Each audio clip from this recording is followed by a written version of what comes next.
New England Patriots win 26-3 on Christmas Eve, and are you not entertained? What is it? Elon's law, they call it.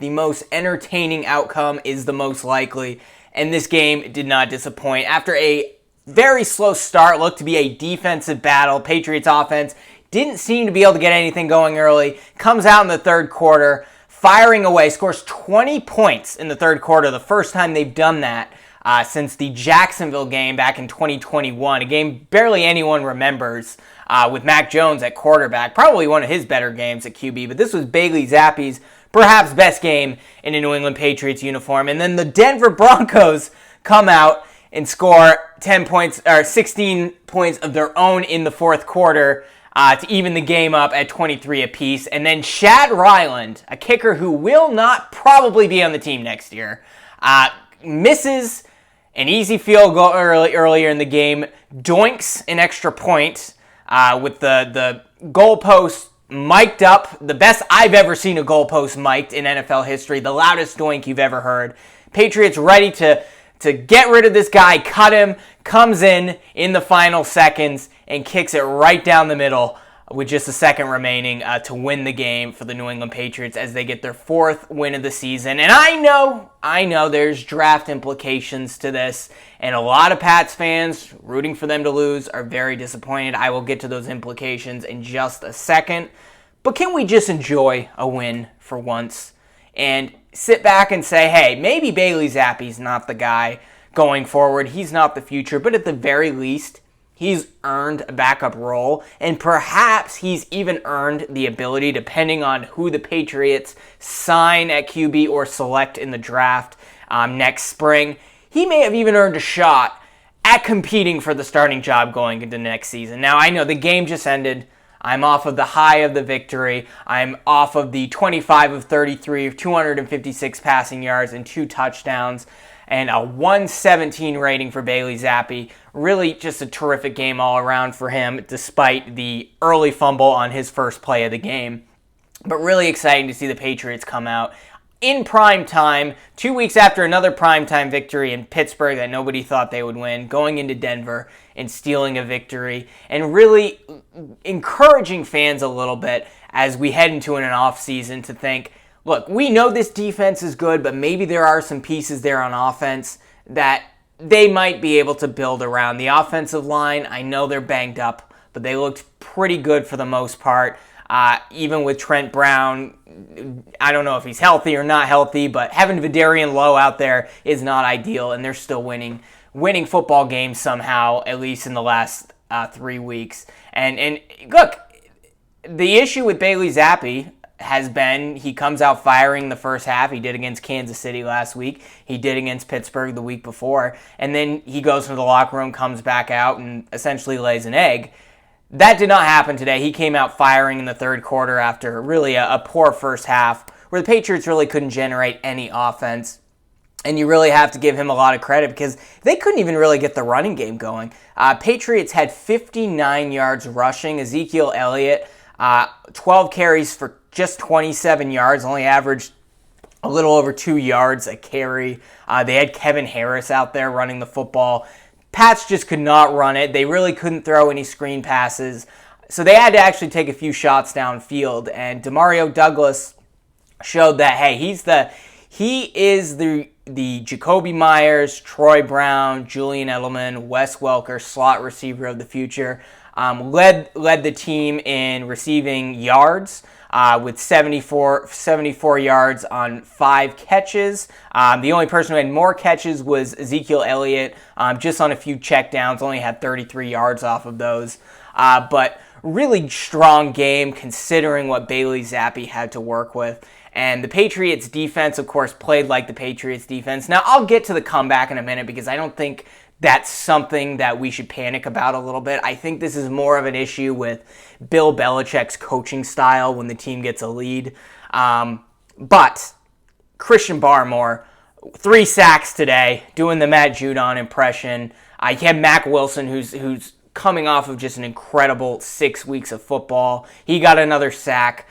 Just really, you have to remember, they don't have Christian Gonzalez out there. They don't have Matt Judon out there. Who the hell knows what's going on with J.C. Jackson? They got rid of Jack Jones a few weeks ago, and they just laid into Russell Wilson, who is actually a little bit more mobile than I thought he was. I haven't watched the Broncos a lot compared to other teams, but Russell Wilson still has it. Like, this guy is, people have written him off. He's still a pretty decent quarterback. He made some throws under pressure today with people kind of tripping him from behind, where I said, look, none of our quarterbacks can make a throw like that. He's, let's not freak out. This is not a bad Denver Broncos team. I know they lost to Detroit last week pretty badly on the road, but this was a must-win game for them to make the postseason. And the Patriots basically said, you're not making it. And look, it might cost them in the draft. I know, again, I'll get to that in a second, but it's good to see this team putting in the effort that they need to. It's good to see Bailey Zappe improving week in and week out. And here's the thing about Zappe. He's got an arm. Like, he can throw it deep. He can throw it hard. And he can do it a little bit off balance. The biggest issues with Bailey are doesn't get rid of the football quick enough. You see when teams blitz against him, it doesn't work out very well. He doesn't tend to get rid of it, and he often takes more sacks than he needs to. I guess he only took 2 today, but still, they were pretty costly sacks. He lost 26 yards on both of them combined. And in those situations where he feels rushed, he's not as accurate as, say, Mac Jones. But then again, Mac Jones just is so in his head that he just throws it to the other team twice a game. So I'm not going to worry about that too much. But Bailey Zappe hasn't had a lot of chances to start for the New England Patriots. And now that we've had a few weeks of him practicing with the team, there hasn't been a game where you've really said he's been bad. Yeah, he threw a bad pick against Kansas City last week. He got shut out against, who was it a few weeks ago? I'm drawing a blank on it. The Chargers. They got shut out by the Chargers, but it wasn't exactly Bailey Zappe's fault. They just were not. They were playing scared the whole time. But you saw what he could do with a guy like Hunter Henry out there. You saw what he could in Pittsburgh. You saw what he could do with a guy like Demario Douglas out there today in Denver. You bring Henry back, you have Douglas, you get a number 1 receiver, and then you let Zappe and another QB compete for the job, whether it's a guy you get in the draft or a guy you sign, and you reinforce that offensive line. You have something there. And that's, I think, the biggest takeaway is we know this defense is elite. We know when they're healthy, they're going to be even better. I say you bring everyone back with exception to maybe Josh Uche, who did have a sack today and had probably a roughing the passer that wasn't called. And maybe Kyle Duggar, I'm a bit iffy on that just because I think he is more replaceable than people think. But let's say you bring Duggar back and everyone else, and you extend Christian Barmore, who will be eligible for an extension next year. You know he's going to get that by the way he's been playing. Line him up next to Judon. And then you have other guys like Anthony Jennings out there. We see how well Mac Wilson's been playing. And they got a lot of great defensive backs. Probably will get a real free safety, hopefully, next offseason. And see what you can do. And that defense is immediately top 5 in the NFL right away on day 1. All you have to do is spend the offseason devoting your resources to rebuilding that offense. And it is not as big of a rebuild as people think it is. They got good offensive linemen, especially when healthy.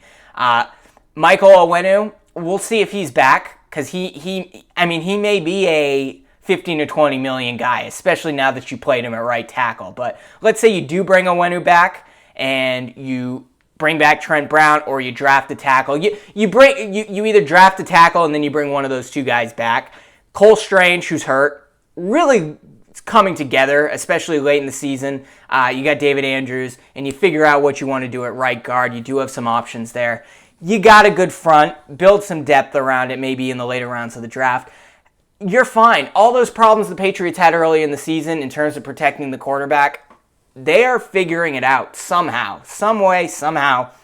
That offensive line is figuring it out despite being extremely banged up, despite having a guy like Vidarian Lowe out there at left tackle. Somehow they are giving Bailey Zappe the protection he needs to, at the very least, move around in the pocket, step up, throw on the run, do the things that Zappe is capable of doing that we didn't really think he would be. So I'm not ready to say this guy is the quarterback of the future. It's time to build around Zappe. I still say you get one of those top picks and one of those top quarterbacks is available. Probably not Caleb Williams, maybe Drake Maye. Daniels might be available. Maybe you take one of those guys. But look, what is the worst case scenario? I was arguing with someone on Twitter about this during the game. Worst case scenario is the Patriots somehow fall to like the 5th or 6th pick in the draft, right? And then what do? They take a tackle? Well, there's 2 damn good guarantee left tackles at the top of this draft. You take one of those guys, great. You have a franchise piece. And then you pick a Bo Nix or a McCarthy or a Michael Penix or someone in the 2nd round. Or you sign a Kirk Cousins and you draft a receiver in the 2nd round. There's a lot of options. The worst case scenario here is not that bad. And if you have Bailey Zappe, who continues to improve and can actually maybe even challenge for that starting position or at the very least be a solid number 2, now you got something, okay? And you bring back Hunter Henry. I think that's going to happen. Franchise tag him. Tight ends are not that expensive at the top salary mark because there's really Travis Kelce, Andrews, and then everyone else. So you bring back Hunter Henry with a franchise tag, and then at receiver, you get a number 1 either in the draft. I'd love Marvin Harrison Jr. if he's available. He's probably not going to be after what happened today. But you get a good offensive lineman piece, you sign a receiver or quarterback, and you fill the other blank spots in the 2nd and 3rd rounds, and you got a team there. You got a team, and you got a quick rebuild. I'm not saying they're going to contend for a Super Bowl. I think 2025 is the year maybe the Patriots, if they do it right, have a real shot in that AFC. But this AFC is not as strong as people thought it was heading into the season. The NFL has a very small margin for error, and the gap between the best teams and the worst teams is much slimmer than any of the other major sports. And the Patriots have been competitive in every game they've played except for Dallas and New Orleans. So you have to remember that. All but 2 games the Patriots could have potentially won, and they certainly won tonight. So, look, Patriots fans, I know, are very upset that they're probably not going to get a top 3 pick. Caleb Williams, with Carolina losing, is certainly out of the picture. Drake Maye might drop. A lot of people aren't very high on Drake Maye. Some people say he's the best quarterback in the draft. He's kind of a mystery. Maybe you still got a shot at him, but in all likelihood, it's those guys going 1-2. Daniels from LSU, maybe in the conversation, but for the most part, it's those 2. And then you got Marvin Harrison Jr. So really now we're looking at Daniels and the 2 top tackles the Patriots selecting in the 1st round. And if you pick those guys, so what? All right, so what? Now you have all these other quarterbacks in the draft who are considered 2nd tier, Michael Penix, McCarthy, Bo Nix. Here's what you have to remember. Mitch Trubisky was selected 2nd overall in, 2019, 2018. He was, or 2017, I believe.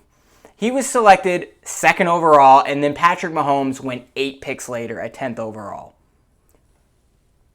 Any of these quarterbacks, there's a lot of good quarterbacks in this draft, in addition to Caleb Williams and Drake Maye.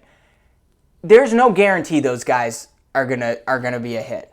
There's not, and there is no guarantee that Bo Nix or Michael Penix or McCarthy or Daniels is a 2nd tier quarterback. One of those guys may be the best quarterback in the draft.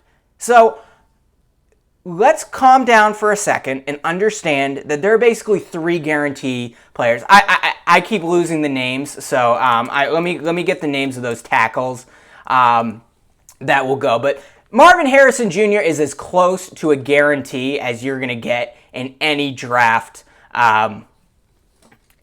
certainly at the wide receiver position. As everyone says, MHJ is the type of guy who is going to show up on day 1, arrive early, stay late. He's not a diva wide receiver, as wide receivers often are. He's a guarantee. If the Patriots pick him, let's not cry. That is a great pick. He is the best guarantee in this draft. All right, so then you have these offensive tackles. There is, I think it's Fashanu from Penn State. He's considered the best tackle. And then there's Joe Alt from Notre Dame. He is considered the 2nd best tackle. And then there's another guy from Alabama that's pretty good too, who may be just as good as those guys. tackles tend to be at the top of the draft as close to guarantees as you're going to get. So if you end up with Marvin Harrison Jr. or any of those 3 tackles, it's fine. It's fine. Then you either sign a quarterback this offseason, maybe you trade for a quarterback. There's going to be some guys on the market. Kyler Murray might be on the market. Justin Fields might be on the market. Kirk Cousins is going to be a free agent. Kirk Cousins is a highly competent NFL quarterback, a B-plus solid game-managing quarterback that is not going to make all the dumb mistakes that Mac Jones made shooting himself in the foot. And then you have a guy like Bailey Zappe backing him up who can learn from him. It could be a lot worse, okay? So let's just not panic here. Patriots got to win. I don't want to root for our team to lose. This is not a fun position to be in, rooting against your team. Like, nobody wants that.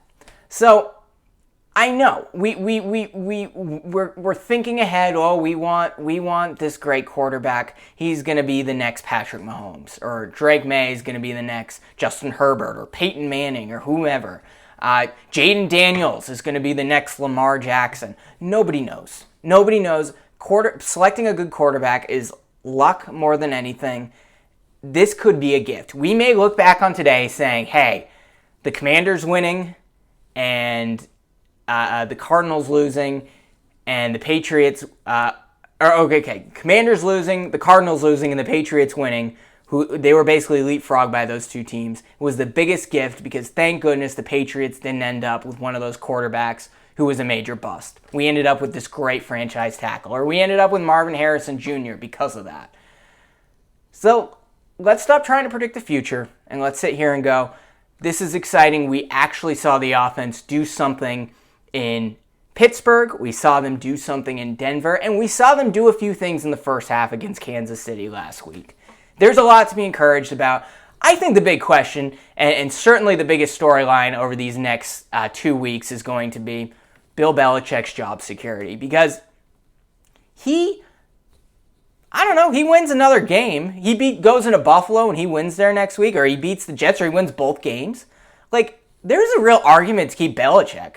And certainly, if Belichick is willing to give up the general managing player personnel duties and stay as the head coach, that probably is the best case scenario. Now, I'm going to push back a little bit on that because I know if they win those games, we're all going to be a little bit more comfortable with Belichick. But you have to remember, the reason the Patriots almost lost today in the final minutes in the fourth quarter, the reason they gave up all those points late to the Denver Broncos is because they had a big lead and they played overly conservative. The reason they almost blew it to Pittsburgh a couple weeks ago was because they had a big lead and they played overly conservative. Sometimes being conservative is not the right thing for winning football games when you have a big lead. Sometimes the best thing to do is to be aggressive and say, we're going to blow this team out and keep pouring it on, because you lose your identity. You lose who you are. You lose what you've been building on throughout the entire game. And that's what they did. They were just handing off the football. They were running dink and dunk screens. And the defense was playing way back. And Sean Payton is a really good coach. And Russell Wilson, as I said at the top of this video, is a very good quarterback. They took what the Patriots defense gave them, and because of that, they almost won that game. They probably should have. So I think the lesson there is you got to stay aggressive, especially in today's NFL, because these offenses are so high-powered, they can come back from very large deficits, 16 points, like it's nothing. And hopefully Belichick, if he is back next year, that's something that he learns that, hey, I don't care if it is Bailey Zappe out there or some other quarterback that we don't really trust. If we have a lead, whatever we were doing beforehand, we need to keep doing that and build on that lead, because otherwise, if we play scared, we may end up blowing this game. And that's what ended up happening late in Denver on Christmas Eve. But regardless, Patriots come away with a victory, improved to a measly 4-11. But I've never been more happy to be 4-11 because, I kind of convinced myself that I'm okay with us winning some football games now. I really am. These quarterbacks are hard to predict. You have a lot of really good players that are probably going to go 3, 4, 5, and 6 in this draft that are as close to guarantees as possible. And you're going to have a lot of options on what to do with that quarterback position. And I'm not saying Bailey Zappe's the guy. I don't think he's the guy. But he looked pretty damn good out there today. And at the very least, I think he's a backup quarterback and could compete for the starting job next year. A lot to be excited about. Some more analysis this week as we head toward the new year. The Patriots on the road in Buffalo next week. And then they will have the New York Jets. Maybe Aaron Rodgers, probably not, at home in the season finale. Probably lost out on a top 2 pick, maybe even top 3 because of this game. But a lot to be positive about. Wishing everyone a Merry Christmas, and hopefully the future is bright in Foxborough.